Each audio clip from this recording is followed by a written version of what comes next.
Tonight, we're not here to talk about your films or your awards. We're here to talk about the road, the one you've walked, the one that's left its mark on you. Not as stars, but as men who've seen the edge of life and aren't afraid to look at it. Let's start with this. If tomorrow was your last day, how would you want to be remembered? Morgan, his eyes steady, leans back, his hands folded loosely in his lap. Memory's a tricky thing, he says, his voice like gravel smoothed by time. People don't remember your words or your deeds. They remember how you made them feel. I'd want to be remembered as calm, maybe kind. Not a saint, though, never that. Denzel, his jaw tight, takes a beat, his gaze flickering to the floor before meeting the host's eyes. I don't think about what I'll leave behind as much as what I haven't done. I'd want them to say I was a man who never sold his soul, no matter what the world threw at me. The audience murmurs, sensing the weight of their words, but there's a subtle tension in the air, a faint crackle between the two men, legends in their own right, who've shared stages and screens but never this kind of spotlight. The host senses it, his smile tightening as he shifts gears. You've both lived long, full lives, seen things most of us can only imagine. But let's dig deeper. What's the one choice you made, maybe years ago, that you still carry? The one that haunts you? Morgan's eyes narrow slightly, his calm demeanor unshaken but tinged with something sharper. I chose to keep going when I was young, broke, and angry. I could have walked away from acting, from the grind. But I didn't. That choice made me, but it cost me time. Time with people who mattered. You don't get that back. Denzel shifts in his seat, his fingers tapping restlessly against the armrest. I made a choice to say no to a role once, early on. It was big money, big exposure, but it didn't sit right with me. People called me a fool. Sometimes I wonder if I was, but I'd do it again. The host nods, but his eyes glint with intent, sensing an opening. That's interesting, because you've both talked about integrity in the past. Denzel, you've said you pick roles that mean something, that carry truth.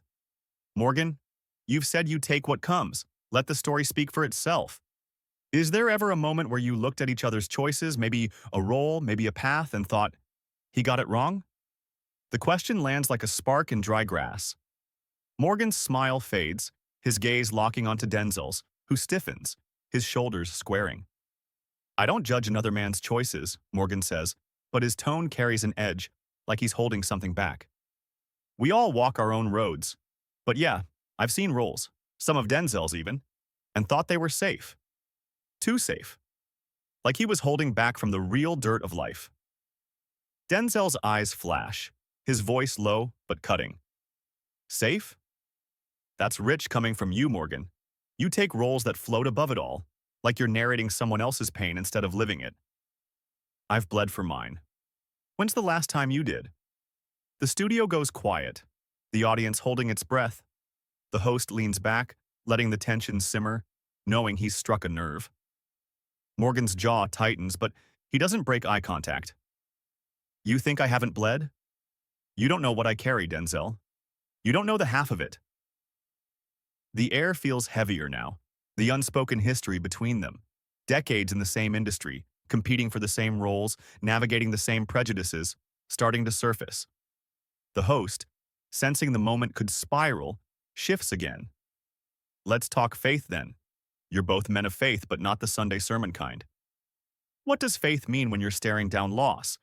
Maybe a loved one. Maybe your own strength. Denzel exhales, his voice softer now, but raw. Faith isn't knowing. It's choosing to hold on when everything's gone. I've buried friends, my father. Faith kept me sane when I wanted to break. Morgan nods, but his response is quieter, almost confessional. I didn't always have faith. Life broke me a few times. But every time I fell, someone, maybe, put a hand on my shoulder. Could have been God, could have been time. I stopped asking for answers and just kept going. The host pauses, letting their words hang, but the tension between the two men lingers, a silent challenge neither seems ready to back down from.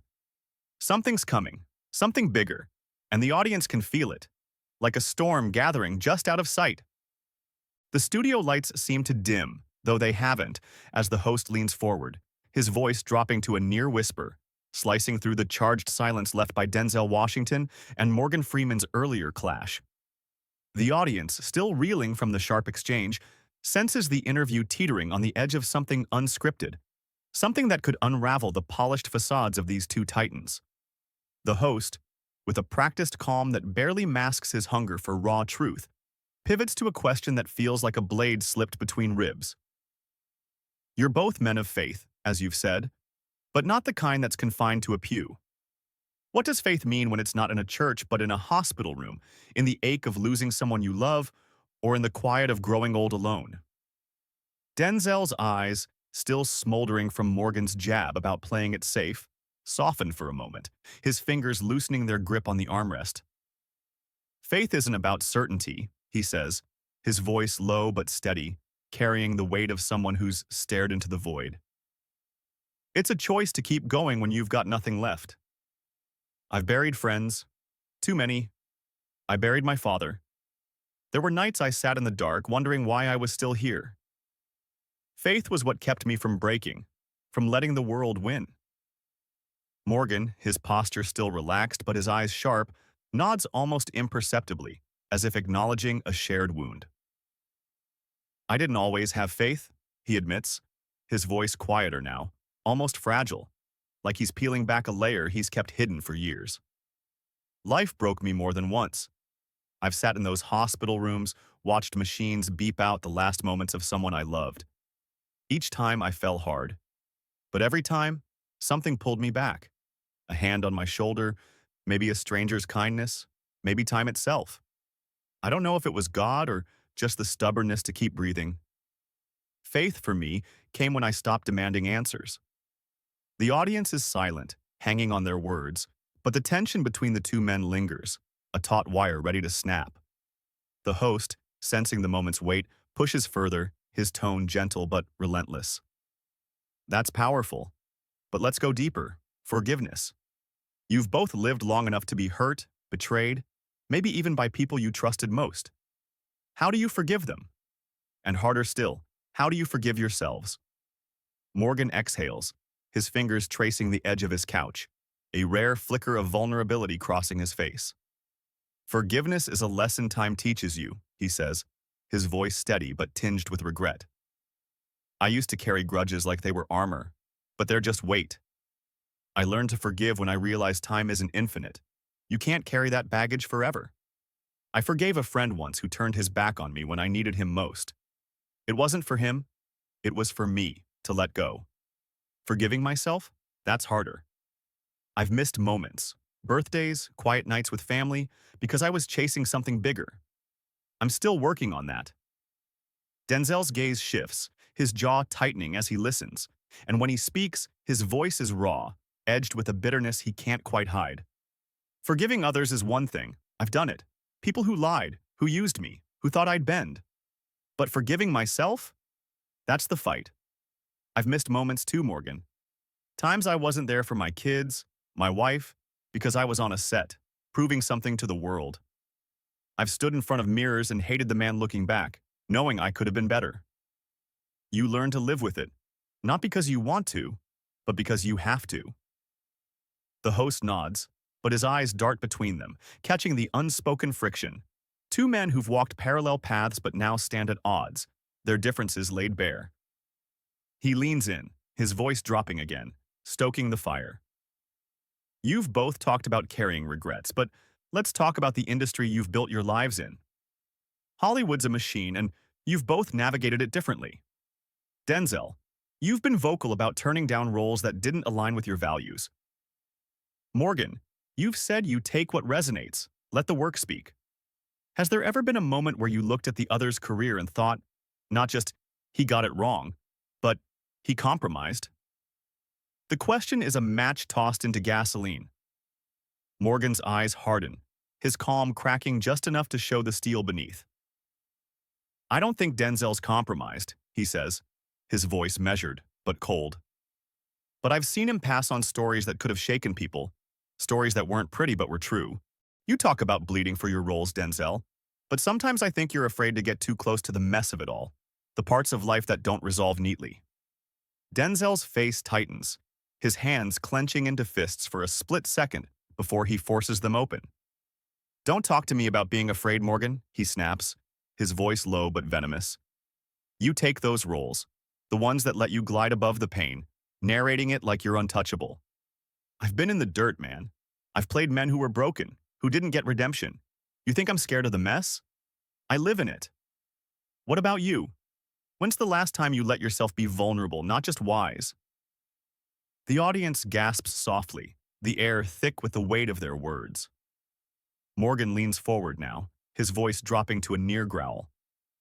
"Vulnerable? You don't know what I've carried, Denzel. You don't know the roles I took because I had to, not because I wanted to. You think I haven't been in the dirt? I've been buried in it." The host, sensing the moment slipping toward chaos, interjects, his voice smooth but urgent. "This is raw, real. Let's pull it back. Let's talk about legacy again. You've both built something extraordinary, but you've also seen how this world chews people up. What's the one thing you wish you'd known when you started? Something that would have changed how you walked this path?" Denzel exhales, his anger simmering but not gone. "I wish I'd known how heavy it all gets," he says, his voice quieter now, almost resigned. "Not the work, the expectations. The way people look at you like you're more than human, and how you start believing it until it crushes you. I'd have told my younger self to stay grounded, to hold tighter to the people who matter." A flicker of pain in his eyes.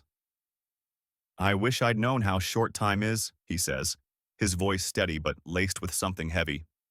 "I spent so much of it proving myself, thinking I had forever to make it right. I'd have told that kid to slow down, to listen to the quiet moments, because those are the ones that slip away."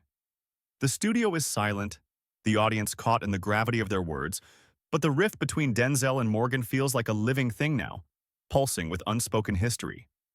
The host, his eyes gleaming with the thrill of the moment, doesn't push further yet, letting the tension hang, a promise of more to come. Something bigger is brewing, a reckoning that could shift everything, and every soul in the room knows it's not over. The studio feels like it's holding its breath, the air thick with the unresolved tension between Denzel Washington and Morgan Freeman, their earlier clash still echoing in the silence. The host, sensing the moment's fragility, leans forward, his voice a quiet blade cutting through the haze. "Gentlemen, you've laid yourselves bare tonight. Your choices, your regrets, your faith. But let's go to the edge now. Do you fear death?" The question lands like a stone in still water, rippling through the room. Morgan, his eyes distant but steady, speaks first, his voice soft, yet resolute. "I don't fear death itself. What I fear is looking back in that final moment and finding no meaning, just a string of days that didn't add up. I've lived long, seen a lot, but I still wonder if it was enough, if I gave enough." Denzel, his gaze fixed somewhere beyond the host, lets out a slow breath, his hands still for the first time. "I'm not afraid of dying," he says, his voice low, almost tender. "I believe it's not the end. Just another scene. I've spent my life listening to the director, and I trust there's a script beyond this one. But I carry the weight of what I didn't do, who I didn't save." The audience is silent, their earlier murmurs replaced by a heavy stillness, as if they're witnessing something sacred. The host, his eyes gleaming with quiet intensity, presses one final time. "Last question. If you could choose one sentence to be said about you when you're gone, what would it be?"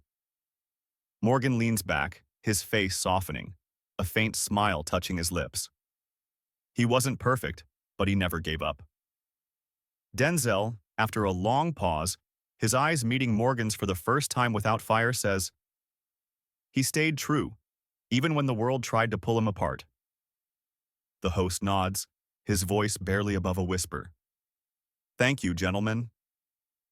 The lights dim, the audience erupts into applause, but the two men sit in silence, their eyes locked, not in anger now, but in a quiet recognition of shared scars, unspoken apologies hanging in the air. The camera lingers, catching the weight of their gaze, leaving the question of whether they'll reconcile or carry this rift forever unanswered.